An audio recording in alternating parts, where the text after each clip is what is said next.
Document. Part 6, the days following. Lyra's announcement of humanity's provisional membership in the Intergalactic Council were a whirlwind of activity. Government scrambled to implement the conditions set by the aliens, while scientists and engineers worked tirelessly to integrate alien technology into Earth's systems. The encrypted device Lyra had given to Emily Hayes became the center of attention. As experts from around the world gathered to decipher its contents, for now, it remained a mysterious, silent reminder that trust between humanity and the Council was fragile and conditional. Daniel Carter found himself at the heart of the chaos, coordinating efforts to meet the Council's demands. Provisional membership came with strict requirements, regular progress reports, adherence to interstellar laws, and participation in joint missions aimed at addressing galactic challenges, like resource scarcity and environmental degradation. It was a daunting task, but Daniel refused to let doubt creep in. Humanity had been given a chance, however small, and he was determined to make the most of it. Emily, meanwhile, poured her energy into unlocking the secrets of the alien device. She assembled a team of cryptographers, linguists, and computer scientists, all working around the clock in a secure lab deep within the UN headquarters. The device itself was unassuming, a smooth, metallic sphere no larger than a grapefruit, but its surface shimmered faintly as though alive. Every attempt to access its data triggered strange patterns of light and sound, leaving the team baffled. "It's like it's testing us," Marcus Lee remarked one evening, rubbing his temples in frustration. "Every time we try something new, it reacts differently." Emily nodded, staring intently at the sphere. "Maybe it's not just about technology. Maybe it's about understanding their way of thinking." Daniel joined them briefly, offering words of encouragement. "Keep at it," he said firmly. "Whatever's inside that thing could be the key to proving ourselves to the Council." As the team continued their work, tensions simmered elsewhere. Not everyone welcomed humanity's inclusion in the Council. Critics argued that aligning with an alien alliance would erode Earth's sovereignty, while conspiracy theorists claimed the aliens were using the provisional membership as a Trojan horse to infiltrate human society. Protests erupted in major cities, with demonstrators chanting slogans like "Earth First" and "No to Alien Control." Amid the unrest, Emily couldn't help but feel the weight of expectation pressing down on her shoulders. She knew that failure wasn't an option, not when so much depended on their success. Late one night, as the rest of the team packed up for the day, she stayed behind, studying the sphere under dim laboratory lights. Her fingers traced its cool surface, searching for clues. "You're stubborn, aren't you?" she murmured softly, half joking. "Just like us." To her surprise, the sphere responded. Its surface rippled slightly, emitting a low hum that resonated through the room.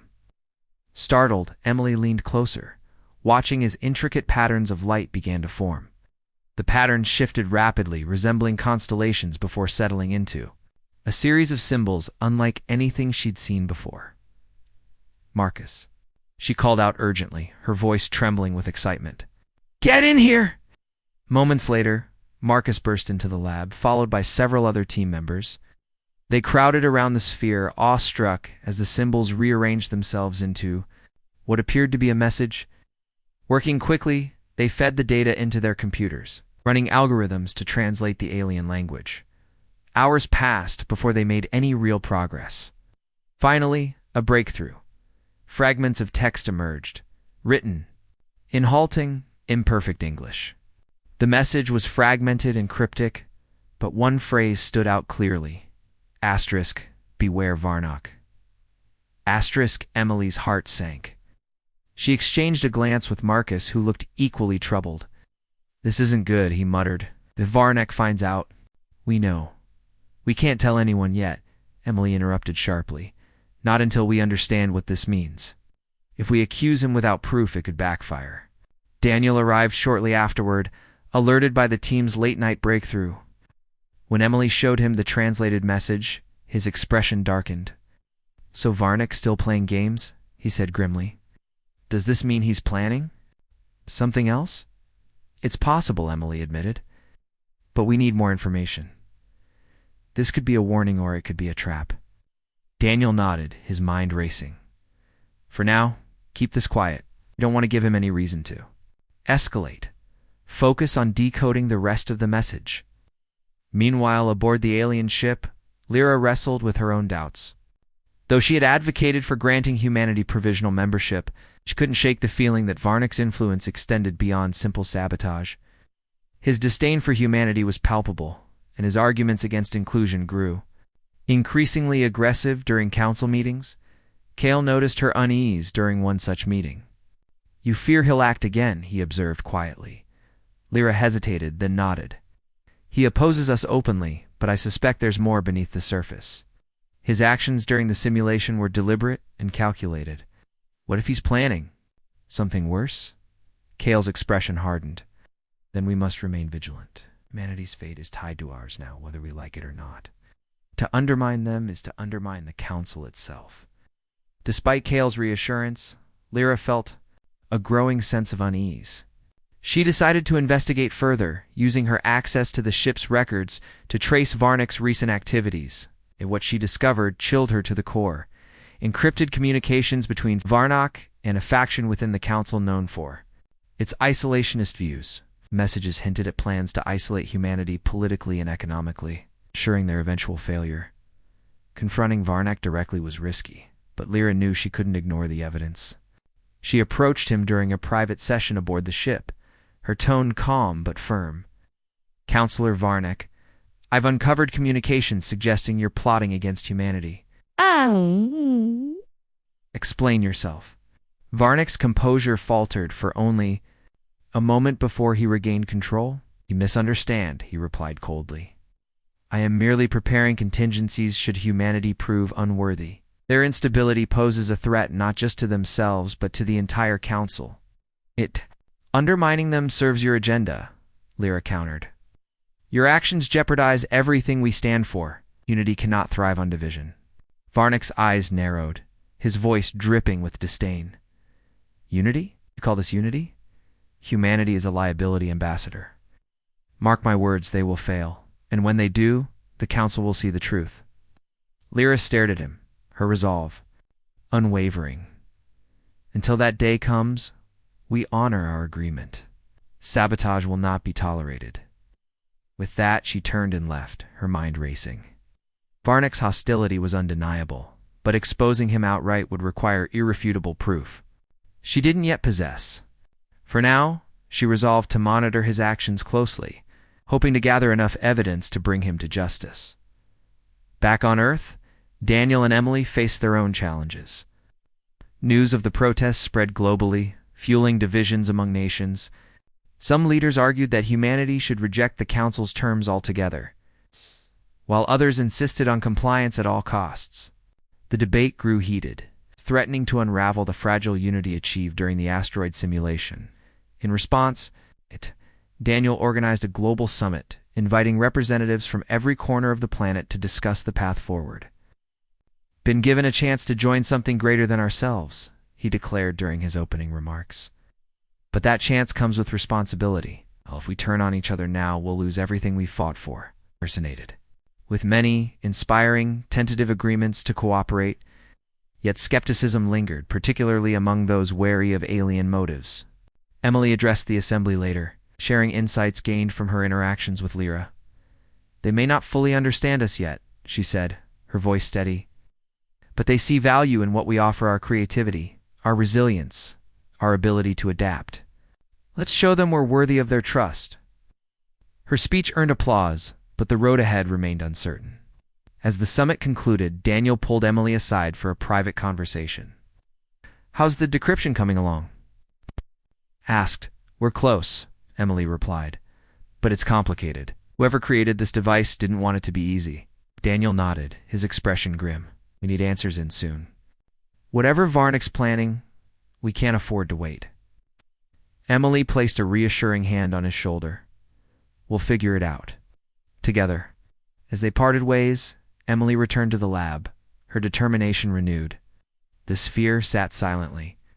On the table, its surface gleaming faintly in the dim light.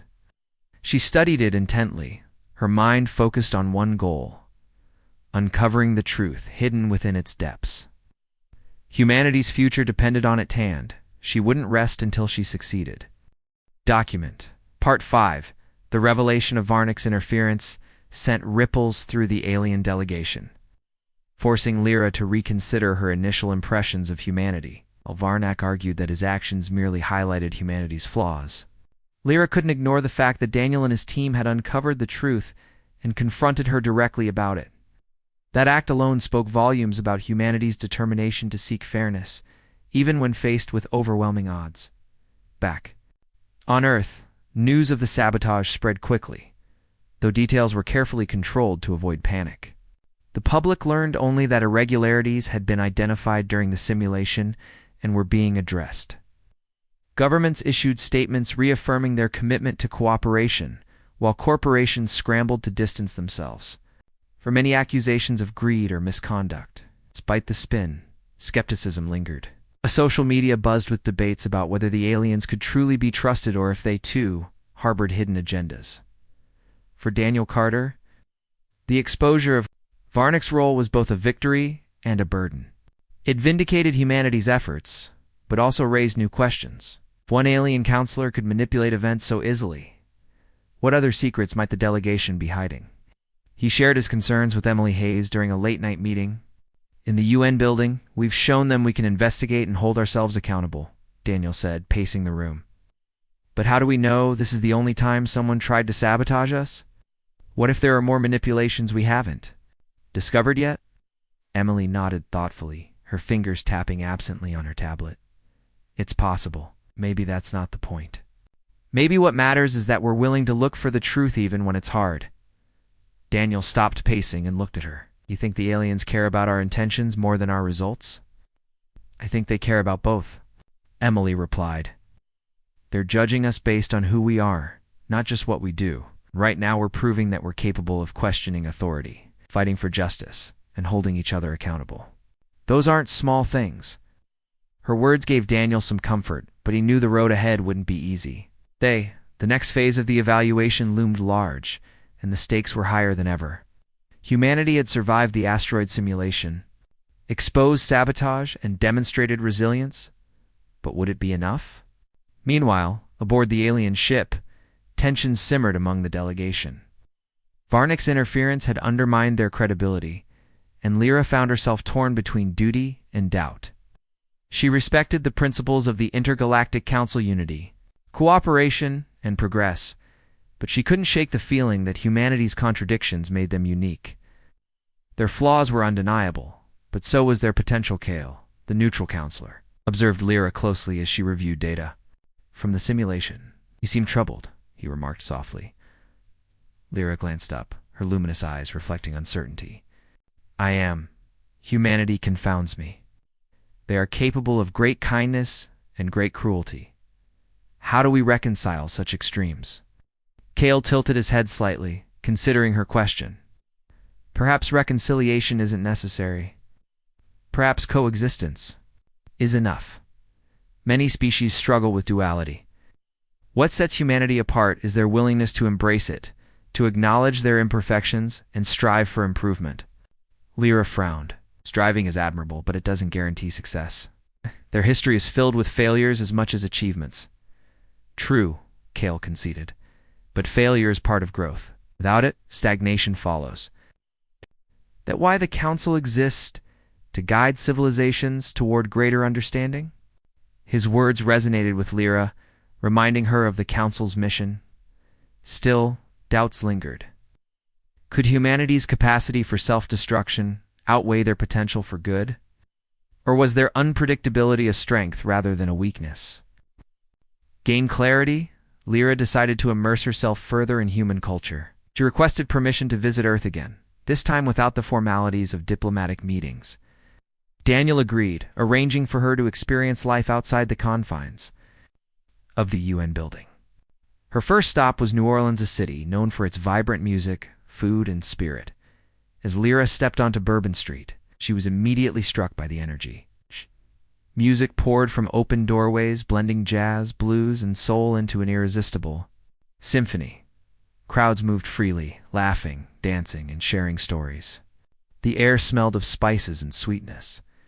Mingling with the humid warmth of the evening, Emily accompanied her, eager to provide context for what Lyra was seeing. "This place is special," she explained. "It's where people come together to celebrate life, even after hardships like hurricanes and floods. No matter what happens, they rebuild and keep going." Lyra watched as a street musician played a lively tune on his trumpet, drawing cheers from passers-by who tossed coins into his case. Nearby, a group of strangers joined hands to dance there, movements spontaneous and joyful. For the first time, she saw humanity not as a collection of nations or ideologies, but as individuals connected by shared experiences. "Why do they gather here?" Lyra asked, gesturing toward the crowd.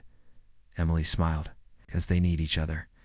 Whether it's to mourn, to celebrate, or just to feel alive, humans find strength in community. Even when they disagree, they still come together for moments like this." Lyra nodded slowly, absorbing the scene. These acts of connections, simple yet profound, challenged her preconceived notions. Perhaps humanity's greatest asset wasn't perfection but persistence. They stumbled, argued, and faltered, but they kept reaching out to one another, finding ways to move forward. Later that night, Lyra attended a small jazz club tucked away in the French Quarter. The intimate setting allowed her to observe interactions more closely. Musicians improvised melodies, feeding off each other's creativity. Patrons clapped and sang along, their voices blending harmoniously, despite differences in age, race, and background. A young couple slow danced near the stage, oblivious to the world around them. Emily noticed Lyra's expression soften as she took it all in. "Does this surprise you?" she asked gently. "Yes," Lyra admitted. "I expected more conflict, more division. No. Instead, I see unity. Not forced or calculated, but natural." "That's humanity," Emily said simply. "We're messy, yes, but we're also beautiful." Before leaving New Orleans, Lyra visited a local market, where vendors displayed colorful fruits, handmade, crafts, and fragrant spices. She paused at a stall run by an elderly woman selling pralines. The woman greeted her warmly, offering a sample. Lyra accepted, savoring the rich, sugary treat. "You remind me of my granddaughter," the woman said. With a smile, "She always asks too many questions, just like you." Lyra blinked, surprised by the comparison. "Do I?" "Oh, absolutely," the woman chuckled. "But curiosity is a good thing. Keeps life interesting." As they parted ways, Lyra felt a pang of something unfamiliar, nostalgia perhaps, or longing. For all their flaws, humans possessed a warmth and openness that transcended barriers. It was a quality she hadn't anticipated, and one she found increasingly difficult to dismiss. Back aboard the alien ship, Lyra reflected on her experiences. During a private conversation with Kale, "I underestimated them," she confessed. "Their flaws are significant. Yes, but so are their strengths. Compassion, creativity, resilience. These qualities shine through, even in the face of adversity." Calais listened intently, his expression thoughtful. "Then perhaps the question isn't whether they deserve inclusion, but whether we're ready to accept them as they are." Lyra considered his words carefully. Acceptance required trust, and trust was earned over time. Yet humanity's determination to improve, to confront challenges head-on, suggested they were worth the effort. Perhaps their imperfections weren't liabilities, but opportunities for growth, for learning, for change. Varnock, however, remained unconvinced. During a subsequent meeting, he argued vehemently against granting humanity provisional membership. "They are volatile, unpredictable, and dangerous," he insisted. "Allowing them into the council risks destabilizing everything we've built," Lyra countered calmly, drawing on her observations. "They are all those things and more. Their volatility fuels innovation. Their unpredictability fosters adaptability. Their danger stems from passion, which drives them to protect what they love. To dismiss them outright is to deny their potential." The debate continued long into the night, with neither side yielding ground. Ultimately, Lyra proposed a compromise: extend humanity provisional membership, contingent upon meeting specific conditions. This would allow the Council to monitor their progress while giving humanity a chance to prove themselves. Kale supported the idea, recognizing it as a pragmatic solution. Varnock reluctantly agreed, though his distrust remained evident. The decision would be presented to the full council for approval, but for now, humanity had earned a tentative reprieve. On Earth, Daniel and Emily awaited the outcome anxiously. When Lyra delivered the news personally, relief washed over them, but caution tempered their celebration. Provisional membership came with strict requirements, including regular evaluations and mandatory participation in interstellar initiatives. Failure to comply would result in immediate revocation. "This is your opportunity," Lyra told Daniel, her tone firm but encouraging. "Use it wisely." Daniel nodded, gratitude shining in his eyes. "We will." "Thank you, Ambassador." "Why?"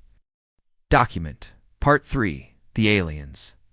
Evaluation of humanity entered a new phase, one designed to test whether Earth's nations could cooperate effectively. Lyra and her companions announced their plan during a meeting at the United Nations headquarters. A simulated global crisis would be introduced, requiring all countries to work together to solve it. The scenario was simple, yet daunting. A massive asteroid was on a collision course with Earth, threatening widespread destruction unless humanity united to stop it. "This simulation will measure your ability to collaborate under pressure," Lyra explained, her voice calm but firm. "It is not merely about survival, it is about how you choose to achieve it." Daniel Carter listened intently, his mind racing. He knew this wasn't just a test of technology or strategy. It was a test of trust. For decades, humanity had struggled to overcome divisions, political, cultural, economic. Could they rise above those barriers when faced with an existential threat? Or would old rivalries and selfish interests derail their efforts? As soon as the simulation began, chaos erupted. News outlets broadcast the fictional disaster worldwide, sparking panic among the general public. Social media lit up with rumors and conspiracy theories. Some people questioned whether the asteroid was real or part of the aliens' evaluation. Others demanded immediate action, accusing governments of inaction or incompetence.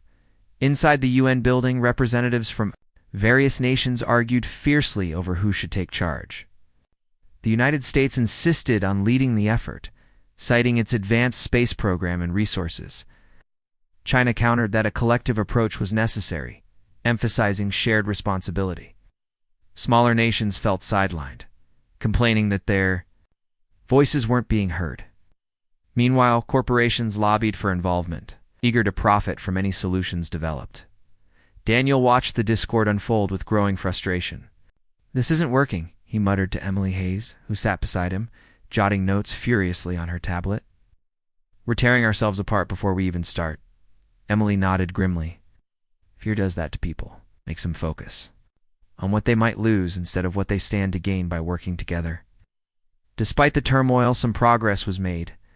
Scientists and engineers from around the world pooled their knowledge, proposing plans to deflect the asteroid using nuclear explosives, gravity tractors, or kinetic impactors.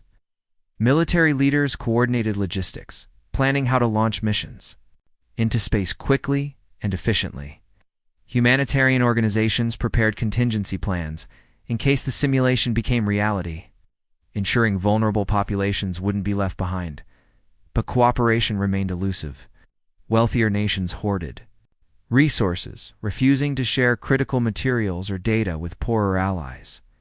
Political leaders prioritized national interests over global welfare, vetoing proposals that didn't align with their agendas.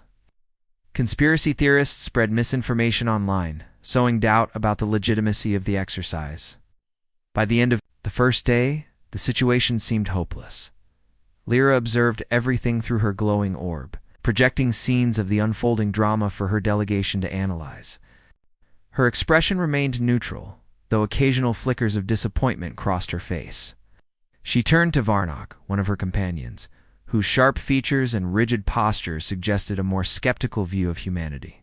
"What do you think?" Lyra asked quietly. Varnock's response was blunt. "They are incapable of unity. Their greed and distrust will destroy them long before any asteroid does." Lyra didn't reply immediately. Instead, She focused on a projection showing a group of astronauts training for the mission. They came from different backgrounds, Russian, Chinese, Indian, but worked seamlessly as a team. One astronaut, a woman named Rachel, demonstrated remarkable leadership, mediating conflicts, and keeping morale high despite the pressure. Another, a man named Javier, volunteered to stay behind on the spacecraft if necessary, sacrificing himself to ensure the mission's success. These individuals, Lyra said, gesturing toward the screen, they show promise. Why can't others follow their example? Because they are exceptions, Varnock replied dismissively. Outliers. Humanity cannot rely on heroes to save them every time. Lyra fell silent, pondering his words. She wanted to believe there was hope for humanity, but the evidence mounted against it.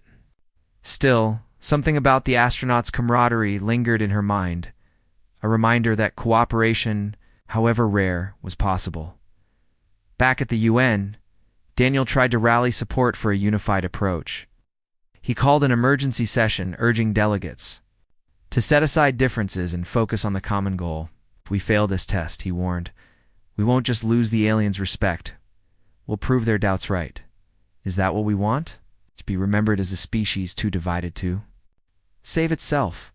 His speech resonated with some inspiring tentative agreements to share resources and expertise. But resistance remained strong. Powerful nations continued to prioritize their own interests, while smaller ones grew increasingly frustrated. Protests erupted outside the building, with demonstrators chanting slogans like "One Planet, One Future," and "No More Greed." Amid the chaos, Emily found herself drawn to Rachel and Javier's story. Hi. She reached out to them directly, arranging a video call to discuss their experiences. Both astronauts were candid about the challenges they faced, not just technical ones, but interpersonal ones as well. It's hard, Rachel admitted. Everyone brings their biases and baggage to the table.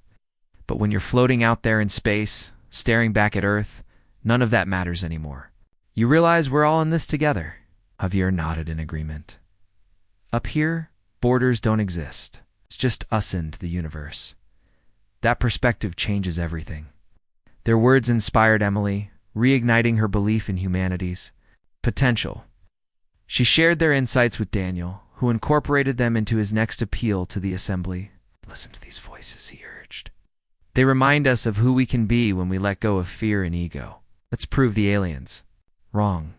Let's show them that humanity isn't defined by its divisions. It's defined by its ability to overcome them. Slowly, painfully, progress began to emerge. Wealthier nations agreed to share resources with poorer ones, recognizing that survival depended on collective strength. Scientists collaborated across borders, combining expertise to refine their plans. Even ordinary citizens played a role, organizing grassroots campaigns to demand transparency and accountability from their leaders. Yet not everyone cooperated willingly.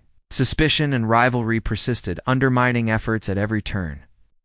Politicians accused others of sabotage, claiming they deliberately withheld vital information.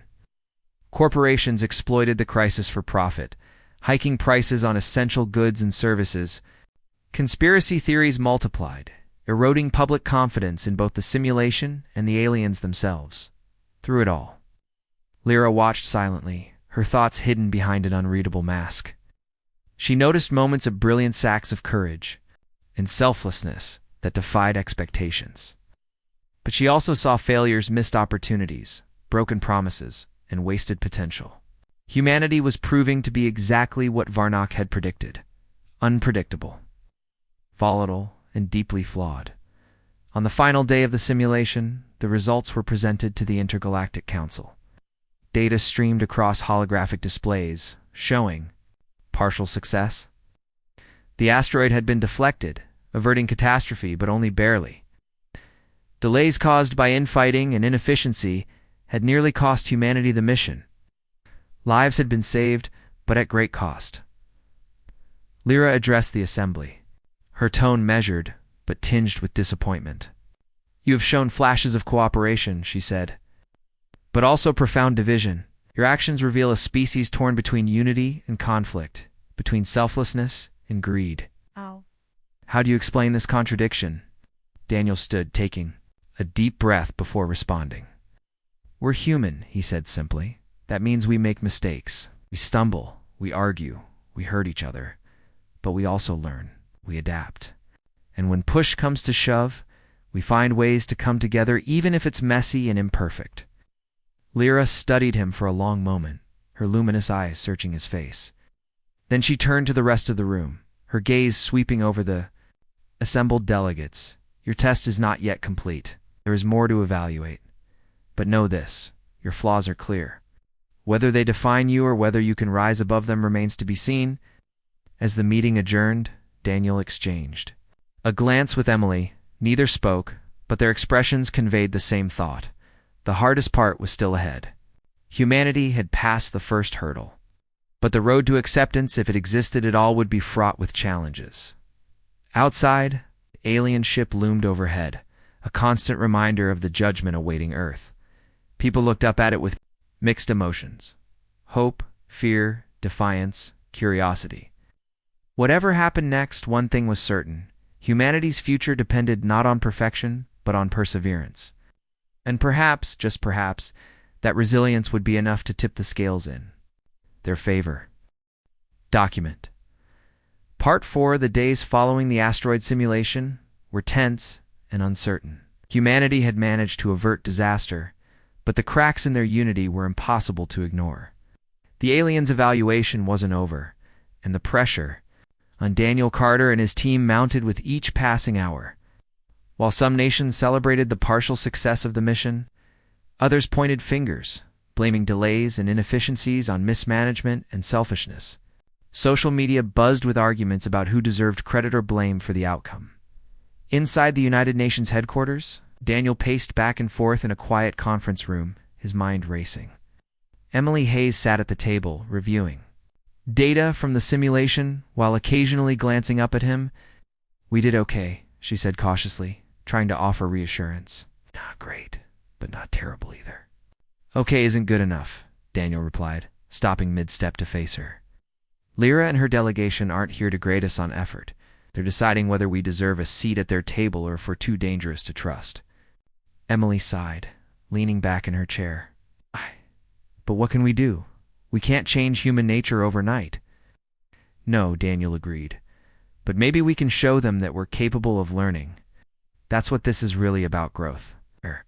Conversation was interrupted by a knock on the door. Marcus Lee, a tech-savvy engineer who had been assisting the UN delegation, entered holding a tablet. His expression was grim. We might have a problem, he said, without preamble. Daniel frowned. What kind of problem? Marcus set the tablet down on the table and tapped a few commands. A series of graphs and charts appeared on the screen, accompanied by lines of code. I've been analyzing the data from the simulation, he explained. Something doesn't add up. Look at these resource allocation logs. Emily leaned forward, studying the information. Wait, this can't be right. According to these numbers, several key shipments of materials never reached the teams that needed them. But I thought everyone agreed to share resources. Did Marcus confirmed? At least they said they would. But when you dig deeper, it looks like certain countries held back critical supplies. And get this, the discrepancies match patterns we've seen before during international crises. It's almost like someone anticipated where the bottlenecks would occur and manipulated the system to make things worse. Daniel's jaw tightened.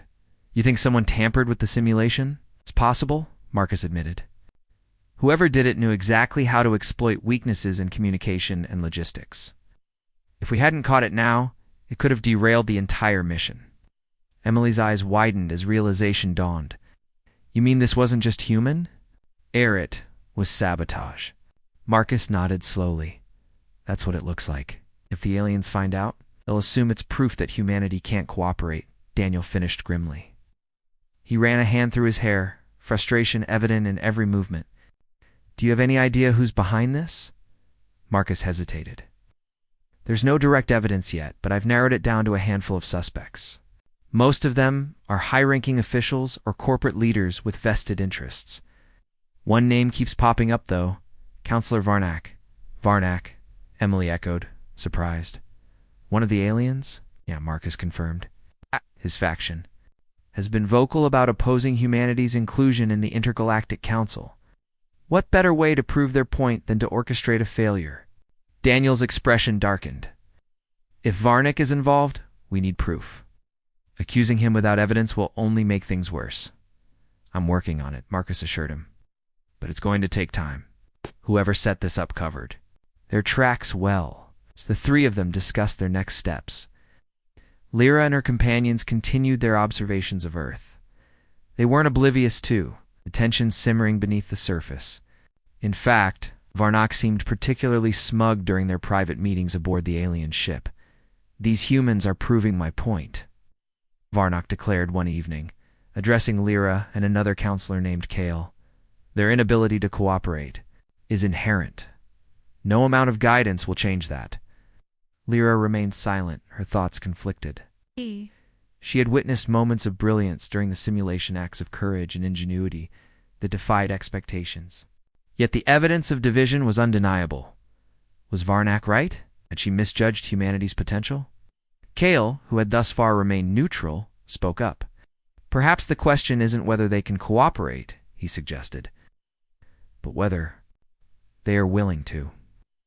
Cooperation requires sacrifice, a concept many species struggle with. Lyra considered his words carefully. Sacrifice was indeed a recurring theme in humanity's history. Countless stories of heroes putting others before themselves filled the annals of Earth's culture. Yet those acts often came at great personal cost, leaving scars that lingered long after the crisis had passed.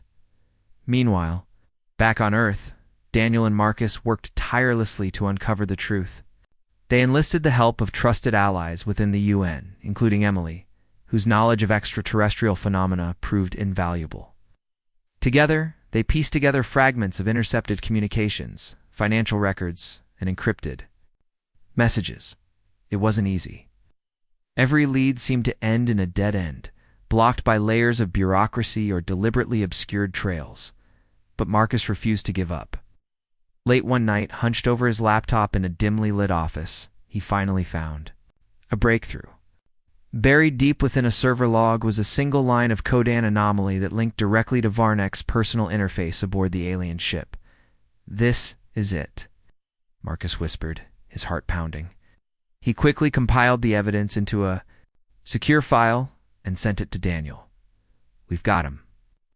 When Daniel received the message, he felt a surge of both relief and dread. Proof of Varnock's interference was a double-edged sword. Exposing it could vindicate humanity, but it also risked escalating tensions with the aliens.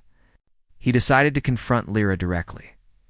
The next morning, Daniel requested an urgent meeting with the alien delegation. When Lyra arrived, flanked by Varnock and Kale, Daniel wasted no time getting to the point. "Ambassador," he began, his tone serious but respectful, "we've uncovered evidence of tampering during the simulation." Lyra's eyes narrowed slightly. "Tampering? Explain?" Daniel gestured for Marcus to step forward. The engineer presented the findings, outlining how specific actions had been manipulated to create artificial obstacles. "Based on our analysis, it appears that someone anticipated the points of failure and exploited them deliberately," Marcus concluded. "And the trail leads back to Counselor Varnock." Varnock stiffened visibly, his composure faltering for the first time. "This is preposterous," he snapped. "You accuse me based on conjecture." "It's not conjecture," Marcus countered evenly. "The data speaks for itself." Lyra turned to Varnock, her gaze sharp and unwavering. "Is this true?" Varnock hesitated, clearly weighing his options. Finally, he straightened, his voice cold and defiant. "Very well. I admit to influencing the simulation. But I did so to expose humanity's flaws, not to fabricate them. Their inability to cooperate is real, Ambassador. My actions merely accelerated the inevitable." A heavy silence fell over the room. Lyra regarded Varnock with a mixture of disappointment and anger. "Your methods undermine the integrity of our evaluation," she said firmly. "Humanity is to be judged. Let it be on its own merits, not through deception." Varnock bristled but said nothing further. Kale, however, looked thoughtful. "Perhaps this revelation changes nothing," he mused. Or perhaps it reveals something more profound. Humanity may lack unity, but they possess determination. Even now they seek justice, striving to hold themselves and us accountable. Lyra nodded slowly, turning her attention back to Daniel. Thank you for bringing this to light, Ambassador. It appears there is still much to learn about your species. As the meeting adjourned, Daniel felt a mix of emotions, relief that the truth had come out, but also uncertainty about what it meant for humanity's future. Outside, crowds continued to gather, watching the alien ship with a mixture of awe and apprehension. For all their flaws, humanity had proven one thing unequivocally: they wouldn't give up without a fight. Back aboard the alien vessel, Lyra retreated to her quarters, her mind swirling with conflicting thoughts. Varnox. Interference had complicated matters, but it hadn't erased the contradictions she'd observed in humanity. Courage and cowardice, creativity and destruction, division and unity. Could such paradoxes coexist within a single species? And, if so, what did that mean for their place among the stars? For now, the answer eluded her. But one thing was clear: humanity's story was far from over. Document. Part 2. The days following Lyra's arrival passed in a blur of activity. Humanity was on edge, unsure of what the aliens expected or how they would judge Earth's worthiness. News outlets continued to bombard the public with updates, speculating endlessly about the intentions of the Intergalactic Council. Some believed the aliens had come in peace, offering humanity a chance to join an advanced interstellar community. Others feared this was merely a prelude to conquest, polite facade masking darker motives. Inside the United Nations headquarters, Daniel Carter worked tirelessly alongside Emily Hayes and a team of experts to prepare for the next phase of evaluation. They knew that every word, every action could shape the aliens' perception of humanity. The stakes were unimaginably high. For better or worse, the fate of Earth rested not only on their shoulders, but also on the collective behavior of billions of people worldwide. Lyra and her companions returned to the UN building the following morning. This time, she brought with her a strange device, a glowing orb that hovered effortlessly above her palm. And activated, it projected holographic images into the air, creating lifelike scenes that seemed almost tangible. These projections, Lyra explained, would allow her delegation to observe human society more closely. We wish to understand your species, Lyra said, her melodic voice carrying an undertone of curiosity. Show us your daily lives, your struggles, your triumphs. Daniel nodded, though his mind raced with concerns. What exactly would the aliens see? Would they focus on humanity's achievements, its art, science, compassion, or would they dwell on its failures, its wars, greed, and environmental destruction? He glanced at Emily, who gave him a small, reassuring smile. Whatever happened, they would face it together. The first projection filled the room, a bustling city street in Tokyo. People hurried past one another, some chatting animatedly on phones, others lost in thought.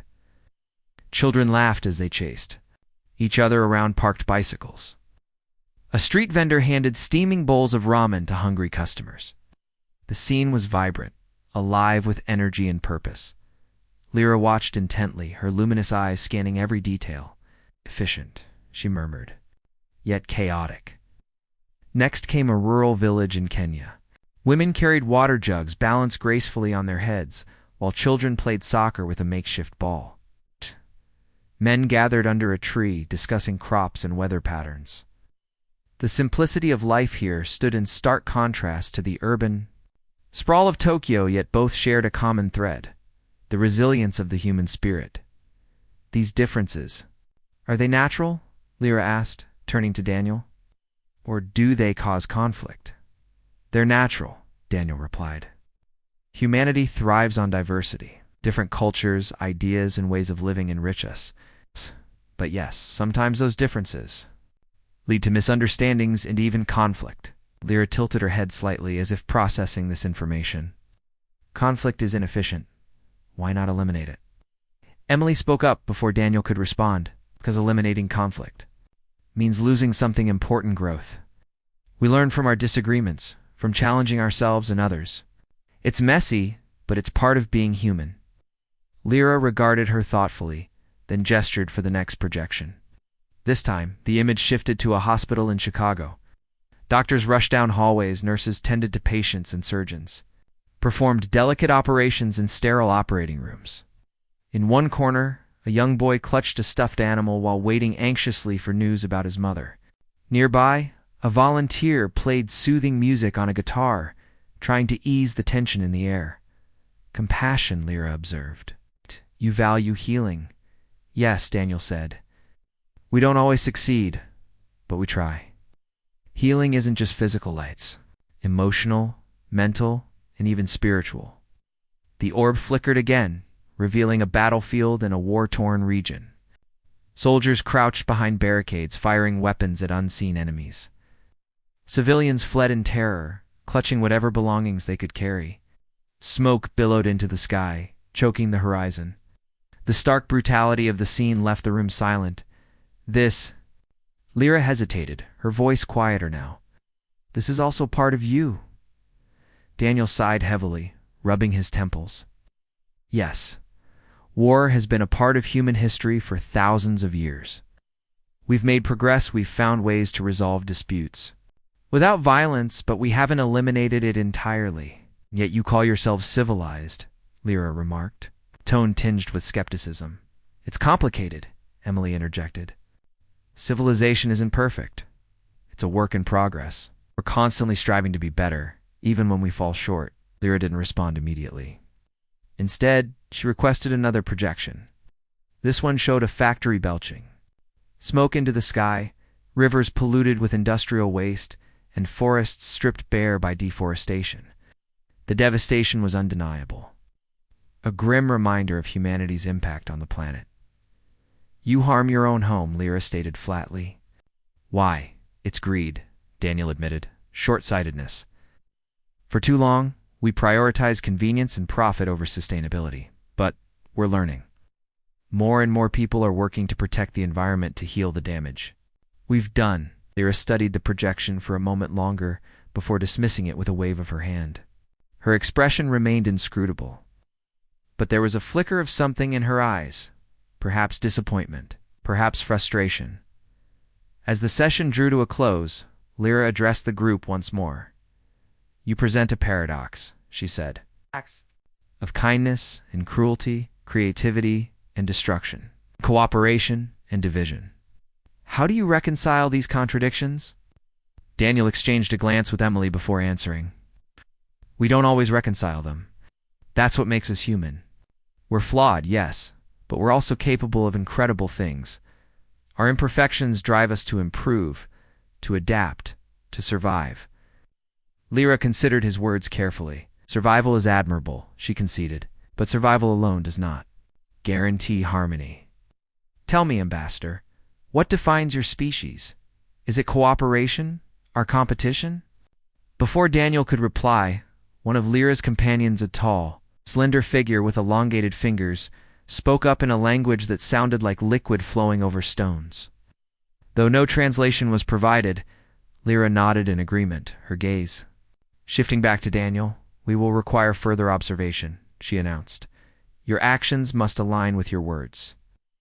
Only then can we make our decision. With that, the aliens departed, leaving the humans to ponder their next steps. Daniel sank into a chair, exhaustion etched across his face. Emily joined him, setting her tablet aside. What do you think they'll decide? She asked softly. I don't know, Daniel admitted. They seem conflicted. Like they want to believe in us, but aren't sure they should. Do you think they'll give us a chance? I hope so, Daniel said, but hope isn't enough. We need to show them why we deserve it.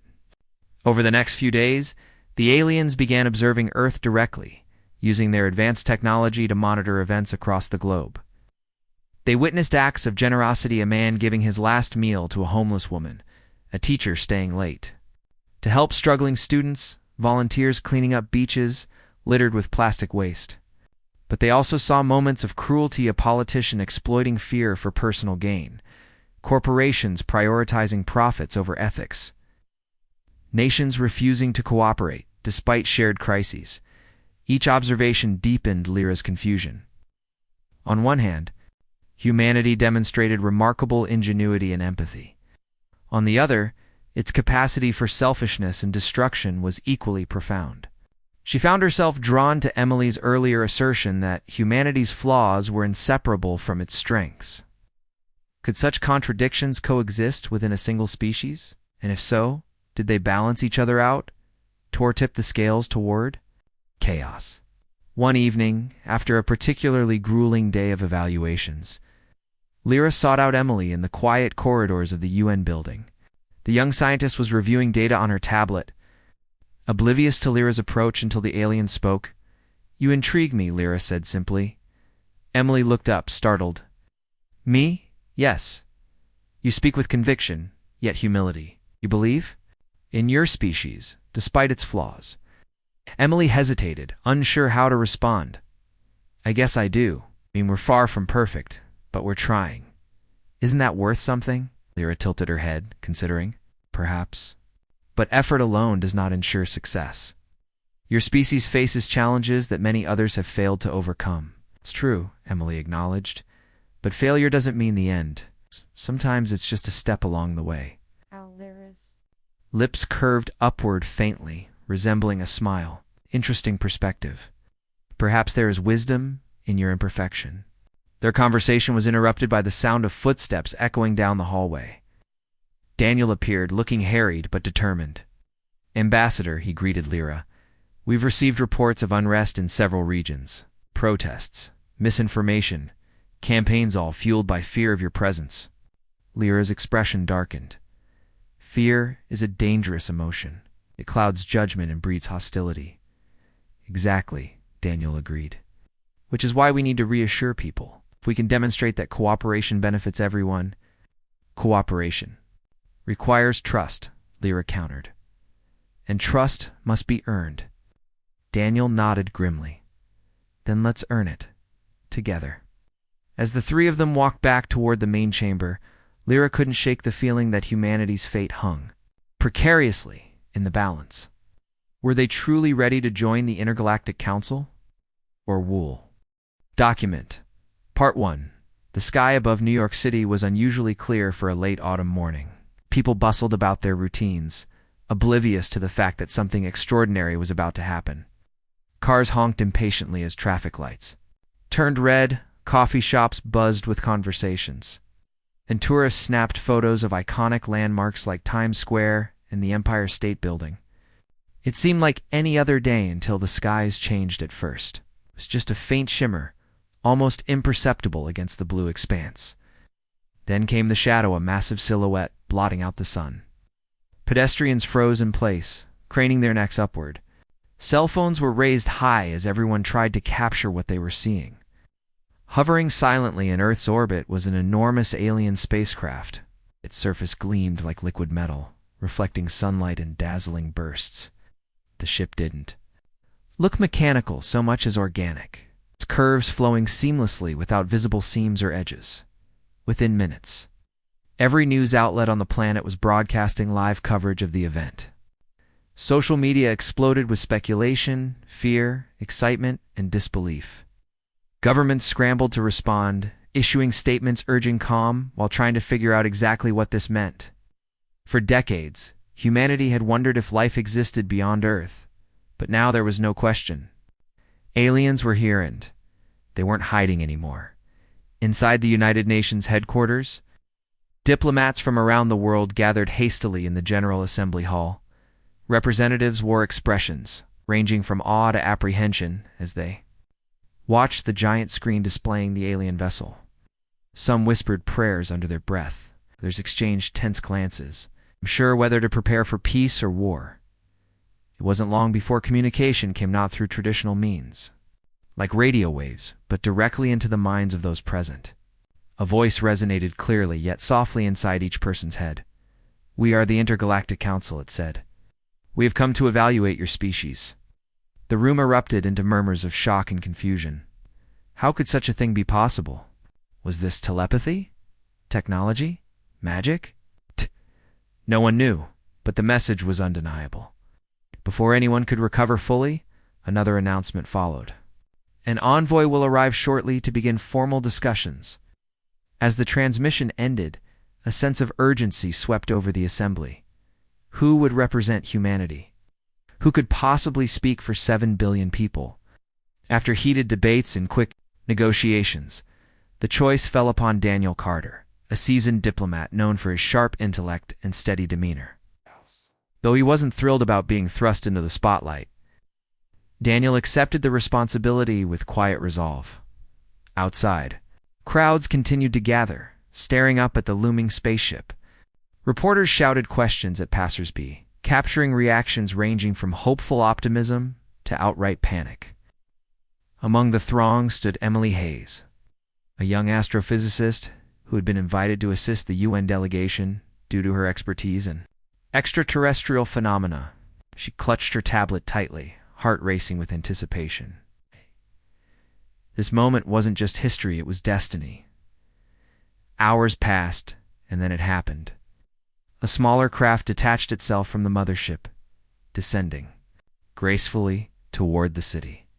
It moved with eerie precision, leaving no trail of fire or smoke behind. As it approached the UN building, security forces formed tight perimeters, weapons drawn but hesitant to aim. The craft landed gently on the plaza outside, its surface rippling slightly as though alive. A hatch opened, and a figure emerged.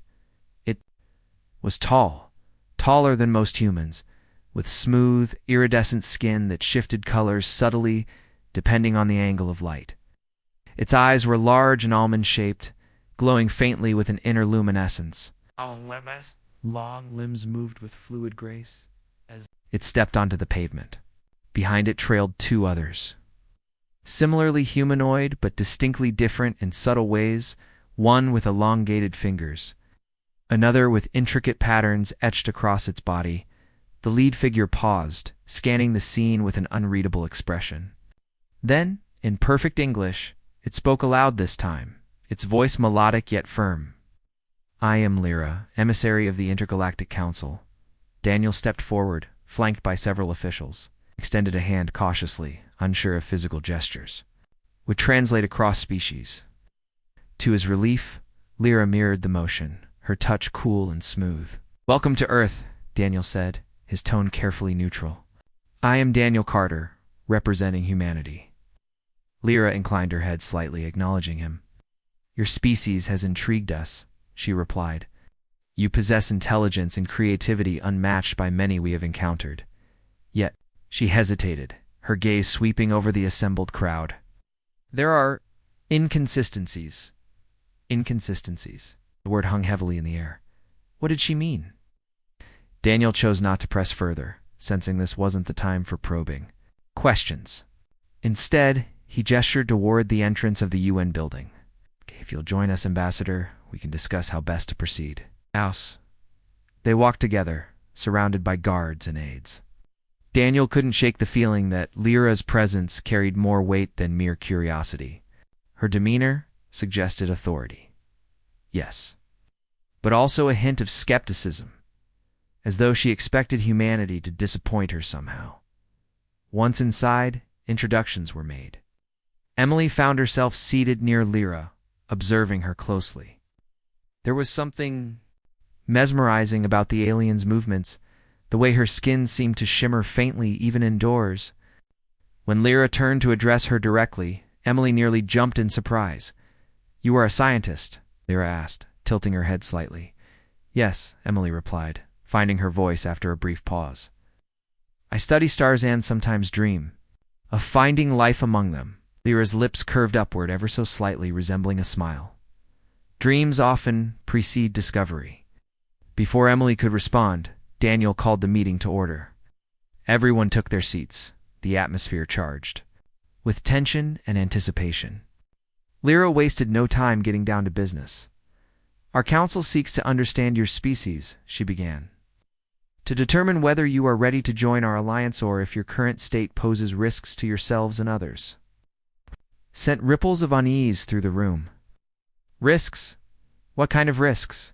Did she mean humanity's penchant for conflict? Environmental destruction? Or something else entirely? Daniel leaned forward, choosing his words carefully. Humanity is diverse, complex, and still evolving. We may not always agree, but we strive to improve ourselves and our world. Lyra studied him intently, her luminous eyes unreadable. Striving is admirable, she conceded. But actions define worthiness. Show us who you truly are. And with that cryptic statement, the meeting adjourned. As Lyra and her companions left the chamber, Daniel felt a knot tighten in his stomach. This wasn't going to be easy. Humanity's fate rested not only on facts and figures, but on intangibles like trust, perception, and perhaps even emotion. Back outside, the alien craft lifted off silently, returning to the mothership above. Below, the world held its breath, waiting to see what would come next.